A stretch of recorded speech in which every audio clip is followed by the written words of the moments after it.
Okay. Ma'am, still Yes. I'm not getting that difference between he and this cry. He, she, for that ending letter is E, right? Before also we are not using any vowel in that word. Same like in cry also, but why here we are replacing it with Y, but there we are using E itself. Okay. As for the English rule, letter I should not be at last. But as for the same English rule, letter E can be at last, but it will be silent. Letter I should not be at last with the I sound, so we are replacing. Okay. But letter E makes E, then we can replace with Y through the rule concept.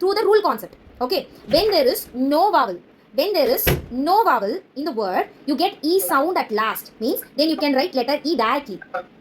Clear? When there is an actual vowel. Yes, Deepa ma'am. When As per the rule, letter is when we get letter E. Okay. When we get sound E sound at last of the word without any actual vowel. There is no actual vowel, but you have only E sound. Means then you can write letter E. Like he, she, be, me. Means here there is no other vowel, but you have E sound at last. So you are making letter E.